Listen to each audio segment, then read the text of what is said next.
Hello everyone! For today's video, I wrote a short story about what happens with Grindelwald directly after he disapparates from his duel with Albus and Abeforth, where Ariana Dumbledore is killed. I hope you all enjoy the video, and let's get started. Wham! He hit the pavement with such force that he completely lost his balance and toppled onto the empty street. For what seemed like minutes, he couldn't move a muscle as he groveled on all fours, trying to catch his breath. His heart was racing as the unrelenting hands of fear and regret seemed to twist at his very insides.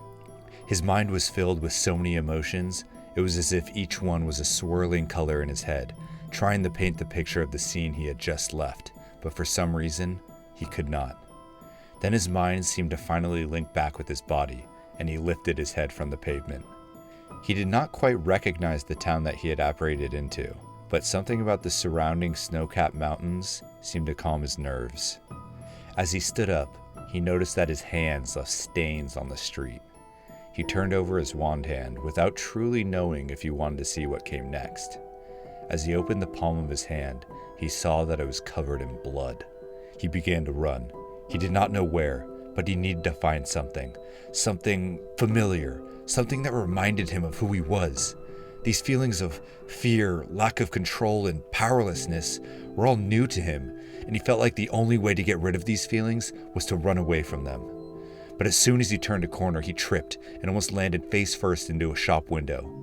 As he picked himself up, he gazed at his own reflection in the window, and the scene he had just left seemed to flash before his eyes.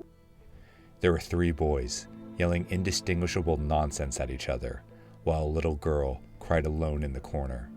Out of nowhere, a rush of color and sound filled the air as the boys began to duel. For a few split seconds, it was impossible to see anything.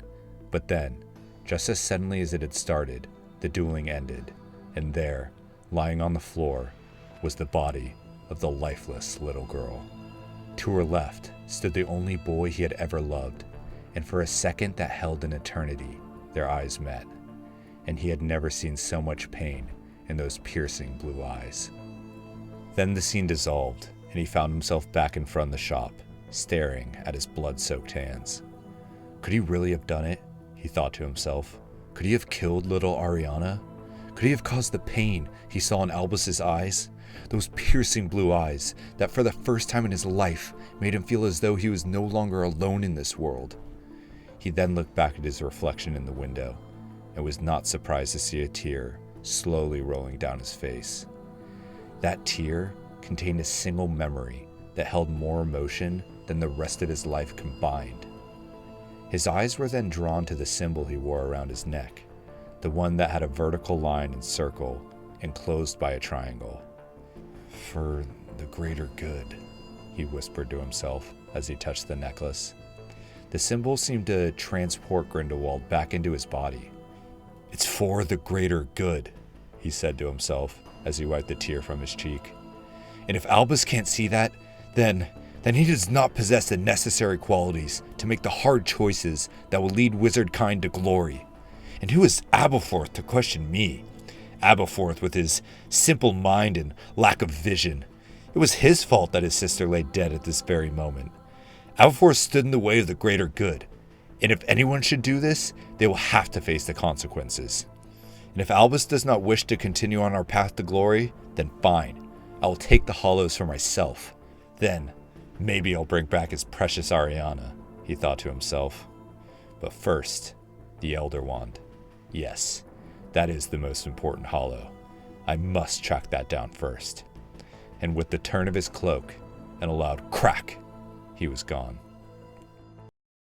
Thank you everyone so much for watching the video, and I really hope you enjoyed it. If you did enjoy it, I'd really appreciate if you hit the like and subscribe buttons. This is just part 1 to Grindelwald's story, so if you'd like me to make another video covering how Grindelwald tracked down the Elder Wand, please let me know in the comments section below. I hope you all have a great day, and I'll see you in the next video.